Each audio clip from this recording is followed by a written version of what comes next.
Hello, welcome to BBC World News. At least 2 people have been killed in a mass stabbing in Japan. One's reported to be a child. The attack took place on a street in the city of Kawasaki, a few miles south of Tokyo. Reports say at least 16 people, many of them school children, were wounded. The attacker, a man in his 50s, died after stabbing himself in the neck. Mark Lobel has the latest. The shocking attack took place during the morning rush hour in Kawasaki, just south of Tokyo, as schoolgirls as young as 6, reportedly from a private Catholic college, lined up for their bus.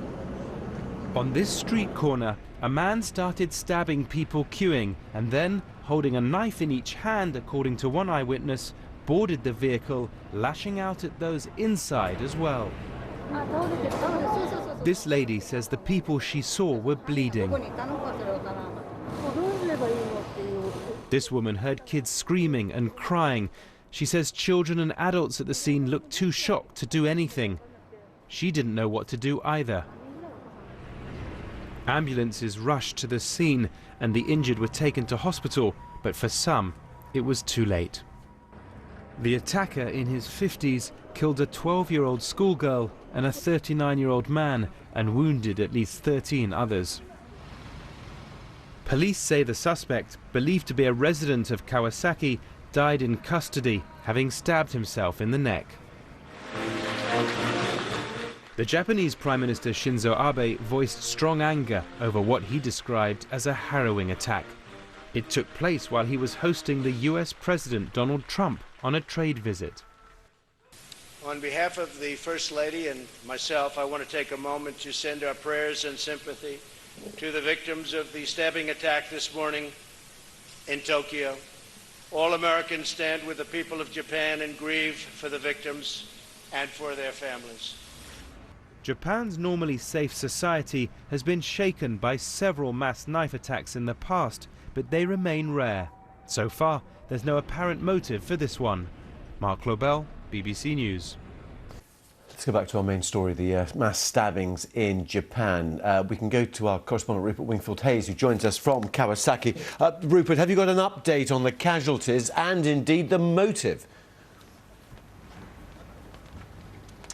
Well, Tim, I think what we've heard, the latest from the hospital, is 16 people injured. They have confirmed 3 deaths, including the attacker, 1 adult killed, and also 1 child, 12 years old, we believe, among the dead.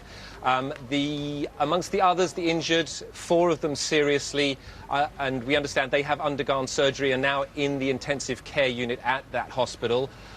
So it looks like the situation has stabilised, and everybody is obviously hoping that the injured children will all pull through. Here at the scene, you can see the scene of the crime is right behind me here, where those other camera crews are sitting around. Some people have started to bring flowers and other memorial items here. There's a little sort of makeshift memorial going up on the street corner here. I think, Tim, the overwhelming feeling here in Kawasaki and in Japan generally is just one of shock, because crimes like this are extremely, extremely rare in Japan.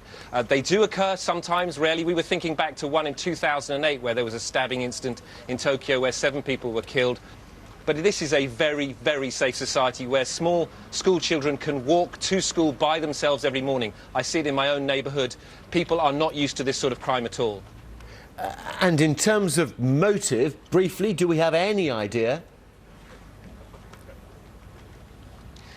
No, we don't. The man who carried out the attack is dead. He stabbed himself in the neck and he died from his injuries. So we're not going to get anything from him, clearly. Obviously, people are starting to speculate about mental health, about the treatment of mental health in Japan, and there have been in the past, when we've seen these sort of crimes in the past, there have been issues of people who've been suffering from some sort of mental issues who have not been treated and perhaps very angry with the world, isolated, and have taken out their anger on ordinary people.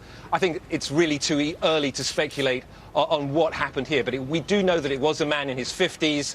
We don't know much about him yet, but at the moment it just seems completely unprovoked, and why he decided to attack a group of small school children, it just really is very difficult to explain. OK, Rupert in Kawasaki. Thank you very much indeed. Rupert Wingfield-Hayes.